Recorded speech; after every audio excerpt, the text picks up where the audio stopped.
अस्सलाम वालेकुम दोस्तों, आज हम बना रहे हैं आलू वाले पकोड़े, जिसको हम पकोड़ा नान भी कहते हैं। मैंने आलू ले लिया, उनको कद्दूकश कर लिया और पालक को बारीक काट लिया। आलू और पालक को मैंने धो लिया। अब इसके अंदर स्पाइसेस ऐड करेंगे। मैंने 1 चम्मच इसके अंदर लाल मिर्च पाउडर, आधा चम्मच मैंने नमक,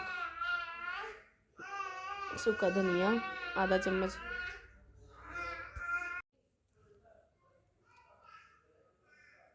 इसके अंदर मैंने ज़ीरा भुना हुआ, आधा चम्मच हल्दी पाउडर,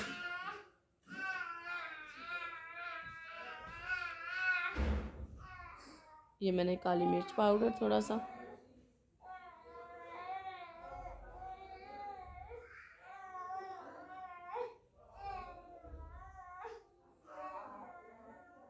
ये मैंने अनारदाना इसके अंदर थोड़ा सा डाल दिया, तकरीबन 1 चम्मच।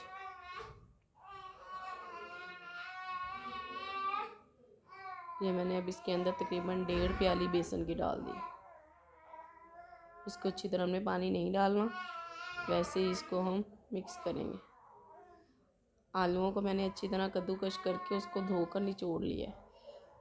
ये देखिए हमारा पेस्ट बन गया। हमने नान लेना है।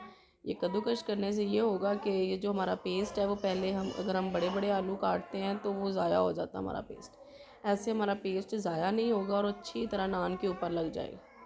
हमने ऐसे इसको अच्छी तरह लगाना है। अगर आपको दोनों तरफ लगाना है आप दोनों तरफ लगा सकते हैं, अगर आपने एक तरफ लगाना है तो एक तरफ भी लगा सकते हैं।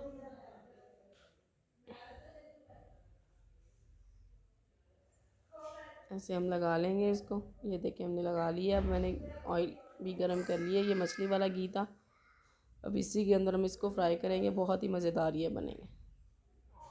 अभी हमने इसको हिलाना नहीं है। थोड़ी देर के बाद हम इसके ऊपर ऑयल लगाएंगे। तब तक अगर आपने मेरा चैनल सब्सक्राइब नहीं किया, चैनल को सब्सक्राइब कर लें और साथ में बेल आइकन को भी दबाइएगा ताकि हर आने वाली वीडियो का नोटिफिकेशन सबसे पहले आपको मिले।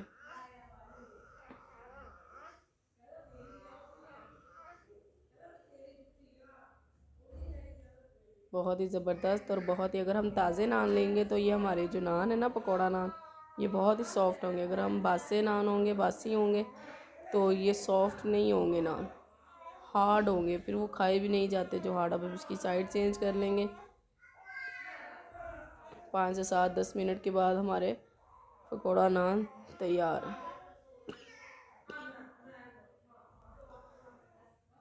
ठीक है फ्रेंड्स, मिलते हैं अगली वीडियो में। तब तक के लिए अल्लाह हाफिज़। चैनल को सब्सक्राइब करें, वीडियो को लाइक करें और शेयर करके कमेंट ज़रूर कीजिएगा। अल्लाह हाफिज़।